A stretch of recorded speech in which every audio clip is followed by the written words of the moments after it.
नमस्कार, सत श्री अकाल, जय हिंद। मैं नरेंद्र सिंह, डिफेंस एक्सपर्ट। आज इंडिया और पाकिस्तान की जो सीज़ फायर है, तो उसकी खबर के बाद यूरोपियन कंट्री से भी एक खबर निकल कर आ रही है कि जो रूस के राष्ट्रपति है मिस्टर व्लादिमीर पुतिन, उन्होंने यूक्रेन के लिए एक जो प्रस्ताव पेश किया है कि वो 15 मई को इस्तांबुल, जो कि तुर्की के अंदर है, तो वहाँ पे एक शांति वार्ता और सीज फायर के लिए यूक्रेन को बिना शर्त प्रस्ताव दिया है। तो वो उन्होंने इनवाइट किया है यूक्रेन के जो प्रेसिडेंट है मिस्टर व्लादिमीर जेलेंस्की कि बिना शर्त हम बातचीत करने के लिए यूक्रेन की जो तरफ से वो आएँ और हम इस्तांबुल में 15 मई को उनका स्वागत करेंगे। तो अगर इस बातचीत के अंदर देखा जाए तो इससे पहले भी विक्ट्री डे परेड, जो कि 9 मई को जो कि मॉस्को के अंदर ऑर्गेनाइज हुई थी, तो उस टाइम भी मिस्टर व्लादिमीर पुतिन ने यूक्रेन को 3 दिन के सीज फायर के लिए एक प्रस्ताव पेश किया था, जिसको कि व्लादिमीर जेलेंस्की ने जो है इनकार कर दिया था उसको मानने के लिए। और उन्होंने ये भी ऐड किया था कि जो वहाँ पे इंटरनेशनल जो मेहमान आएंगे उनकी भी किसी भी तरह की सुरक्षा की गारंटी मैं नहीं दे सकता।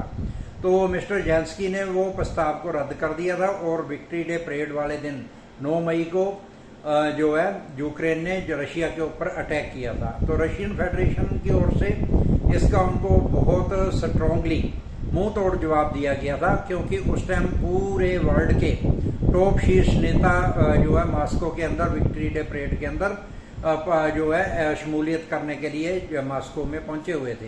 तो उसके बाद फिर एक बातचीत यूरोपियन यूनियन के ओर से निकलकर सामने आई। तो यूरोपियन यूनियन ने उस टाइम बोला था कि हम जो अस्थाई युद्ध विराम चाहते हैं, सीज फायर चाहते हैं 30 दिन का, कम से कम 3 दिन के युद्ध विराम से कुछ भी होने वाला नहीं है। तो इसके ऊपर मिस्टर जो अपना व्लादिमीर पुतिन है, उनका एक डाउट था कि ये यूक्रेन को रीस्ट्रेंथ करने के लिए 30 दिन का समय मांग रहे हैं यूरोपियन कंट्री।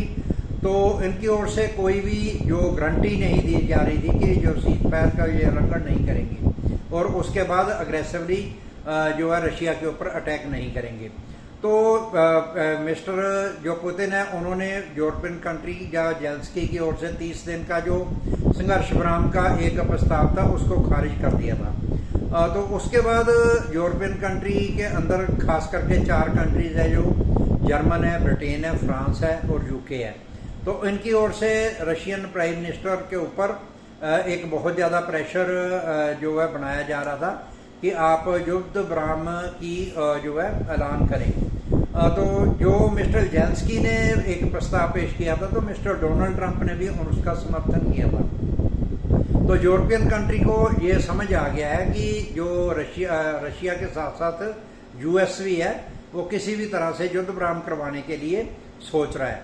तो इसके ऊपर अगर कोई बातचीत आगे निकलकर सामने आती है, लेकिन यूरोपियन कंट्री और मिस्टर जेलेंस्की 30 दिन का एक युद्ध विराम उस जो बातचीत के पूर्व जो है वो मांग रहे हैं। तो जिसको कि मिस्टर पुतिन ने अभी तक खारिज किया है, तो उसके ऊपर उन्होंने कोई भी अपनी सहमति या कोई भी अपनी ओर से कुछ भी बोलने से, गारंटी देने से इनकार कर दिया है। और उन्होंने बिना शर्त इस्तांबुल के अंदर 15 मई को यूक्रेन के साथ एक मेज पे बैठ के बात करने का ऑफर दिया है। तो ये एक अच्छा कदम है मिस्टर पुतिन की ओर से, ताकि ये युद्ध समाप्त हो सके, क्योंकि 3 से 4 साल के बीच में इस युद्ध को स्टार्ट हुए हो गए हैं। तो वहाँ की सिविलियन और जो वहाँ के नागरिक हैं वो बहुत ज़्यादा पीड़ित हैं इससे, और आधे से ज़्यादा यूक्रेन की जो इंफ्रास्ट्रक्चर है वो ख़त्म हो गया है।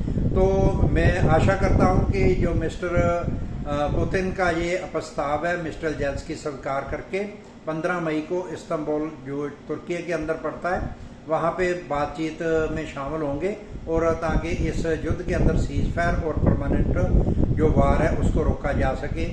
तो हम आशा करते हैं और विश करते हैं कि ये जो प्रस्तावना उनकी है वो जल्दी से जल्दी सक्सेसफुल हो। नमस्कार, जय हिंद, सत श्री अकाल।